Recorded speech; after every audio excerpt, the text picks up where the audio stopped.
दोस्तों, अगर तुम्हें लगता है कि आलसी लोग बस मेहनत नहीं करना चाहते, तो शायद तुम अपनी जिंदगी की सबसे बड़ी गलतफहमी में जी रहे हो।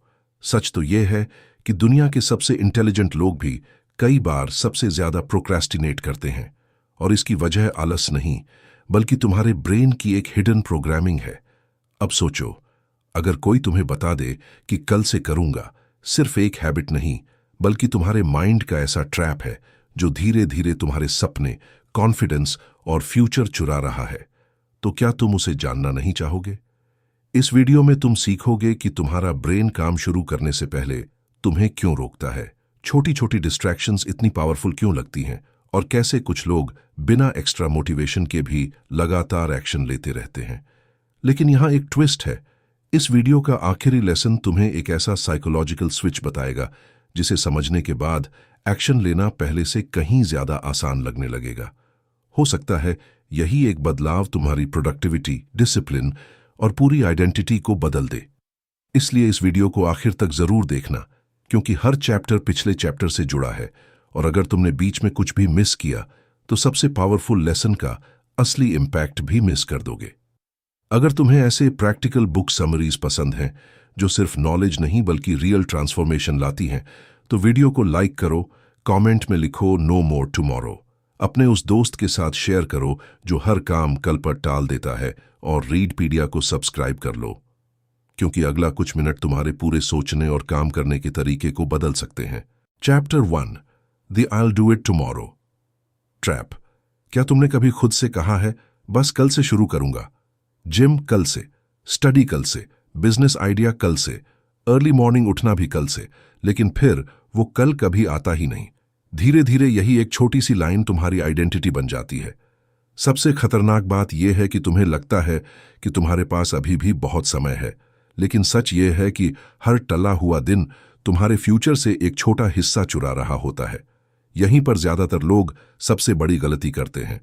वे सोचते हैं कि उनकी प्रॉब्लम लेजीनेस है, लेकिन इस किताब का पहला हिडन ट्रूथ बिल्कुल अलग है। ज्यादातर मामलों में तुम आलसी नहीं हो, तुम्हारा ब्रेन सिर्फ उस काम से बचने की कोशिश कर रहा है जिसे वह अनकंफर्टेबल मानता है। अब सोचो, अगर तुम्हें सिर्फ 5 मिनट के लिए कोई मजेदार वीडियो देखने को मिले और दूसरी तरफ 5 मिनट किसी मुश्किल प्रोजेक्ट पर काम करना हो, तो तुम्हारा ब्रेन किसे चुनेगा? लगभग हमेशा आसान ऑप्शन, क्योंकि हमारा ब्रेन हजारों सालों से एनर्जी बचाने के लिए इवॉल्व हुआ है। उसके लिए कंफर्ट सेफ है और एफर्ट एक रिस्क जैसा महसूस होता है। यही वजह है कि स्क्रोलिंग आसान लगती है, लेकिन इंपॉर्टेंट वर्क शुरू करना पहाड़ चढ़ने जैसा। इसको ऐसे समझो, इमेजिन करो कि तुम्हारा माइंड एक जीपीएस की तरह है। अगर उसकी डिफॉल्ट सेटिंग कंफर्ट पर सेट हो गई, तो वह हर बार तुम्हें उसी रास्ते पर ले जाएगा जहां कम मेहनत करनी पड़े, चाहे उसका रिजल्ट कितना भी खराब क्यों ना हो। इसलिए प्रोक्रेस्टिनेशन सिर्फ एक हैबिट नहीं है, बल्कि एक ऑटोमेटिक रूट बन जाता है। लेकिन यहां एक ट्विस्ट है, ब्रेन तुम्हें हमेशा काम से नहीं रोकता, वह सिर्फ शुरुआत से डरता है। रिसर्च बार बार दिखाती है कि किसी बड़े टास्क की शुरुआत सबसे कठिन महसूस होती है। जैसे ही तुम कुछ मिनट काम करना शुरू करते हो, रेजिस्टेंस धीरे धीरे कम होने लगता है। इसलिए कई बार असली लड़ाई पूरा काम खत्म करने की नहीं, सिर्फ शुरुआत करने की होती है। अब एक छोटा सा एक्सपेरिमेंट अपने ऊपर करके देखो। अगली बार जब तुम्हारा मन कहे कल से करूंगा, तो खुद से सिर्फ इतना कहो, मैं सिर्फ 2 मिनट शुरू करूंगा, बस 2 मिनट। अक्सर यही 2 मिनट 20 मिनट बन जाते हैं, और वही 20 मिनट एक नई हैबिट की फाउंडेशन रख देते हैं। याद रखो, प्रोक्रेस्टिनेशन तुम्हारा कैरेक्टर नहीं है, यह एक पैटर्न है, और पैटर्न्स बदले जा सकते हैं। जिस तरह बार बार एक रास्ते पर चलने से पगडंडी बन जाती है, उसी तरह बार बार काम टालने से ब्रेन उसी रास्ते को डिफॉल्ट बना देता है। लेकिन जब तुम बार बार छोटे एक्शंस लेते हो, तो एक नया रास्ता बनना शुरू हो जाता है। यहीं से आइडेंटिटी बदलती है। तुम अचानक डिसिप्लिन्ड इंसान नहीं बनते, तुम हर छोटे एक्शन के साथ अपने ब्रेन को नया प्रूफ देते हो कि मैं काम शुरू करने वाला इंसान हूं। यही प्रूफ धीरे धीरे तुम्हारी नई आइडेंटिटी बनाता है। लेकिन सवाल अभी भी बाकी है। अगर हमारा ब्रेन कंफर्ट को इतना पसंद करता है, तो कुछ लोग बिना मोटिवेशन के भी लगातार एक्शन कैसे लेते हैं? उनके अंदर ऐसा क्या अलग होता है जो उन्हें हर दिन आगे बढ़ाता है? यही सबसे बड़ा रहस्य है, और अगले चैप्टर में तुम जानोगे कि तुम्हारा ब्रेन एक्शन से भागता क्यों है और उसे अपने ही पक्ष में कैसे इस्तेमाल किया जा सकता है। Chapter 2, why your brain avoids action.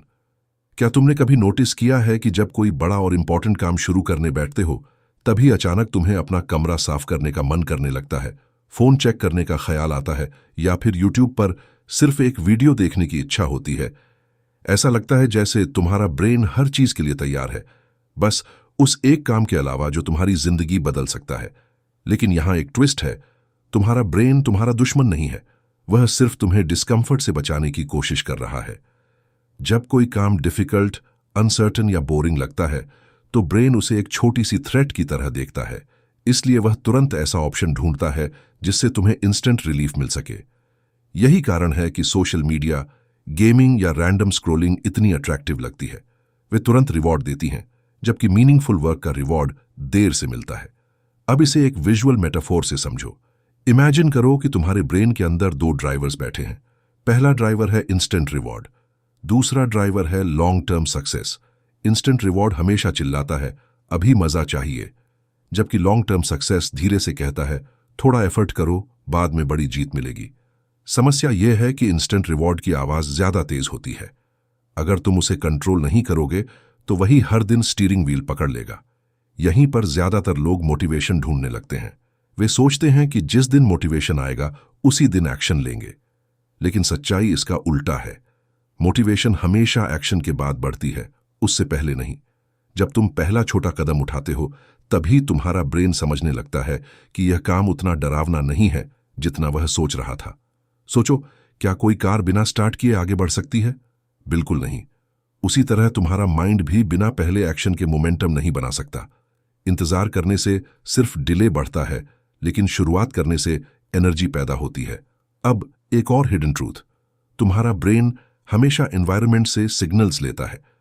अगर तुम्हारे सामने फोन पड़ा है, नोटिफिकेशंस लगातार आ रही हैं और आसपास डिस्ट्रैक्शंस भरे हुए हैं, तो सिर्फ विल पावर के भरोसे जीतना बहुत मुश्किल हो जाता है। विल पावर एक बैटरी की तरह है, पूरे दिन फैसले लेते लेते वह धीरे धीरे कमजोर होती जाती है। इसलिए सक्सेसफुल लोग सिर्फ स्ट्रांग विल पावर पर भरोसा नहीं करते, वे अपना एनवायरनमेंट ऐसा बनाते हैं जहां सही काम करना आसान हो जाए। उदाहरण के लिए, अगर तुम्हें पढ़ना है तो किताब सामने रखो और फोन दूर रखो। अगर एक्सरसाइज करनी है तो रात में ही शूज और क्लोथ्स तैयार रख दो। ये छोटे बदलाव मामूली लगते हैं, लेकिन यही ब्रेन के लिए नए सिग्नल्स बनाते हैं। धीरे धीरे एक्शन नेचुरल महसूस होने लगता है। याद रखो, तुम्हारी सबसे बड़ी लड़ाई आलस से नहीं बल्कि गलत सिग्नल्स से है। जिस एनवायरनमेंट में तुम रोज रहते हो वही तुम्हारी हैबिट्स को शेप देता है। जब एनवायरनमेंट बदलता है तो डिसीजंस भी बदलने लगते हैं। लेकिन एक सवाल अभी भी बाकी है, अगर ब्रेन इंस्टेंट रिवॉर्ड चाहता है और एनवायरनमेंट भी इतना पावरफुल है, तो क्या कोई ऐसा तरीका है जिससे डिसिप्लिन बिना ज्यादा स्ट्रगल के डेवलप किया जा सके? क्या ऐसे लोग जो हमेशा कंसिस्टेंट रहते हैं कोई अलग सीक्रेट जानते हैं? अगले चैप्टर में हम इसी सबसे बड़े भ्रम को तोड़ेंगे, क्योंकि असली समस्या तुम्हारी विल पावर नहीं है बल्कि तुम्हारा पूरा सिस्टम है, और जब सिस्टम बदलता है तब बिहेवियर अपने आप बदलना शुरू कर देता है। Chapter 3, the hidden psychology of laziness. अगर मैं तुमसे कहूं कि डिसिप्लिन की कमी तुम्हारी सबसे बड़ी प्रॉब्लम नहीं है तो शायद तुम्हें यकीन ना हो, लेकिन सच यही है। ज्यादातर लोग अपनी फेलियर्स का दोष खुद को देते हैं। वे सोचते हैं, मैं लेजी हूं, मुझ में विल पावर नहीं है, मैं कभी नहीं बदल सकता। लेकिन यही सोच उन्हें सबसे ज्यादा पीछे रोकती है।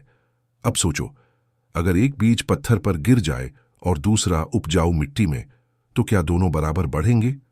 बिल्कुल नहीं। इसका मतलब यह नहीं कि पहला बीज खराब था, समस्या सिर्फ उसकी जगह थी।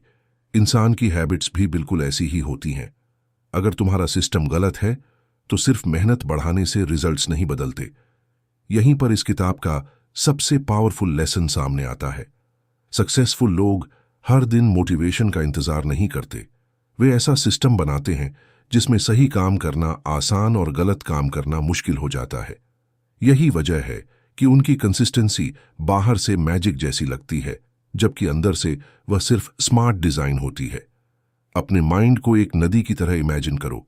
पानी हमेशा उसी दिशा में बहता है जहां रास्ता आसान हो। अगर तुम नदी का रास्ता बदलना चाहते हो तो पानी को धक्का देने की जरूरत नहीं होती, तुम्हें सिर्फ उसका रास्ता बदलना पड़ता है। ठीक इसी तरह अगर तुम अपनी डेली लाइफ का सिस्टम बदल देते हो तो तुम्हारा बिहेवियर भी धीरे धीरे बदलने लगता है। लेकिन यहां एक सवाल आता है, अगर सिस्टम इतना इंपॉर्टेंट है तो उसे बनाया कैसे जाए? पहला कदम है फ्रिक्शन को कम करना। जिस काम को करना चाहते हो उसे शुरू करना जितना आसान होगा उतनी ही संभावना होगी कि तुम उसे करोगे। अगर पढ़ना चाहते हो तो किताब हमेशा सामने रखो। अगर लिखना चाहते हो तो लैपटॉप पहले से ओपन रखो। अगर एक्सरसाइज करनी है तो वर्कआउट क्लोथ्स पहले से तैयार रखो। शुरुआत आसान होगी तो ब्रेन बहाने कम बनाएगा। दूसरा कदम है बैड हैबिट्स के लिए फ्रिक्शन बढ़ाना। अगर हर 5 मिनट में फोन उठ जाता है तो उसे दूसरे कमरे में रख दो।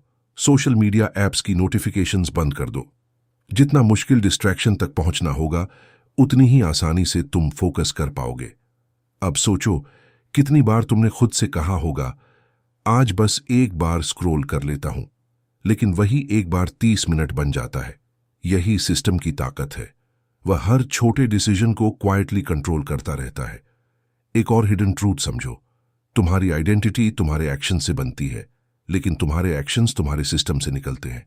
इसलिए अगर तुम सिर्फ रिजल्ट्स के पीछे भागोगे तो बार बार थक जाओगे, लेकिन अगर तुम रोज एक अच्छा सिस्टम फॉलो करोगे तो रिजल्ट्स खुद तुम्हारे पीछे आने लगेंगे। याद रखो, सक्सेसफुल लोग एक्स्ट्रॉर्डिनरी इसलिए नहीं होते क्योंकि वे कभी लेजी महसूस नहीं करते।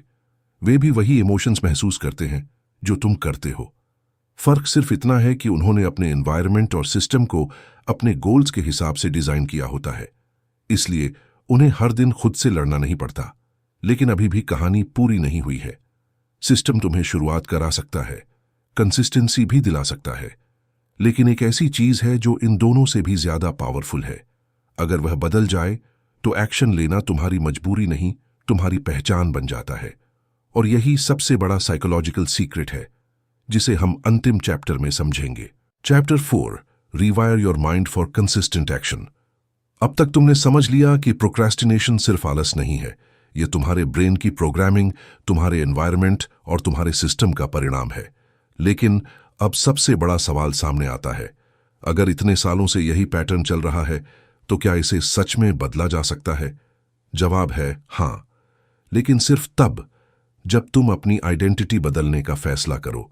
ज्यादातर लोग कहते हैं, जब मैं सक्सेसफुल बन जाऊंगा तब डिसिप्लिन्ड हो जाऊंगा, लेकिन असली रास्ता बिल्कुल उल्टा है। पहले तुम्हें अपने आप को डिसिप्लिन्ड इंसान की तरह देखना होगा, फिर उसी पहचान के हिसाब से छोटे छोटे एक्शंस लेने होंगे। यही एक्शंस धीरे धीरे तुम्हारी नई रियलिटी बनाते हैं। अपने माइंड को एक ऑपरेटिंग सिस्टम की तरह इमेजिन करो। अगर ऑपरेटिंग सिस्टम पुराना है तो चाहे कितने भी नए ऐप्स इंस्टॉल कर लो, परफॉर्मेंस वैसी ही रहेगी। उसी तरह अगर तुम्हारी आइडेंटिटी अभी भी यही कहती है, मैं तो हमेशा काम टाल देता हूं, तो कोई प्रोडक्टिविटी ट्रिक लंबे समय तक काम नहीं करेगी। पहले तुम्हें अपने अंदर चल रही इस पुरानी प्रोग्रामिंग को बदलना होगा, लेकिन यह बदलाव एक दिन में नहीं आता। हर छोटा एक्शन तुम्हारे ब्रेन को एक नया मैसेज देता है। जब तुम सिर्फ 5 मिनट पढ़ते हो तो तुम सिर्फ पढ़ाई नहीं कर रहे होते, तुम अपने ब्रेन को प्रूफ दे रहे होते हो कि मैं सीखने वाला इंसान हूं। जब तुम एक्सरसाइज मिस करने की बजाय सिर्फ 10 मिनट वॉक कर लेते हो तो तुम सिर्फ कैलोरीज नहीं जला रहे होते, तुम अपनी आइडेंटिटी को मजबूत कर रहे होते हो। यहीं पर ज्यादातर लोग हार मान लेते हैं। वे बड़े रिजल्ट्स चाहते हैं लेकिन छोटे एक्शंस को महत्व नहीं देते, जबकि सच यह है कि बड़ी जीत हमेशा छोटी जीतों की सीरीज से बनती है। अब एक आसान रूल याद रखो, अगर किसी दिन तुम अपना रूटीन फॉलो नहीं कर पाए तो खुद को फेलियर मत मानो। अगला दिन तुम्हारा कमबैक डे होना चाहिए। एक गलती तुम्हें नहीं रोकती, लगातार दोहराई गई गलती तुम्हारा फ्यूचर तय करती है। इसलिए परफेक्शन नहीं, कंसिस्टेंसी पर फोकस करो। अब सोचो, अगर तुम अगले 1 साल तक हर दिन सिर्फ 1% बेहतर बनने की कोशिश करो तो क्या होगा? शुरुआत में बदलाव छोटा लगेगा, शायद तुम्हें लगे कि कुछ खास नहीं हो रहा, लेकिन जैसे एक छोटा बीज समय के साथ विशाल पेड़ बन जाता है, वैसे ही छोटे डेली एक्शंस धीरे धीरे एक्स्ट्रॉर्डिनरी रिजल्ट्स में बदल जाते हैं। याद रखो, सफलता किसी एक बड़े डिसीजन का नाम नहीं है, यह उन छोटे डिसीजंस का जोड़ है जो तुम हर दिन लेते हो। हर बार जब तुम कल से की जगह अभी चुनते हो, तब तुम अपने फ्यूचर को थोड़ा और मजबूत बना रहे होते हो। इस किताब का सबसे बड़ा संदेश यही है कि तुम लेजी पैदा नहीं हुए थे। तुमने सिर्फ कुछ ऐसे पैटर्न सीख लिए जिन्हें अब बदला जा सकता है।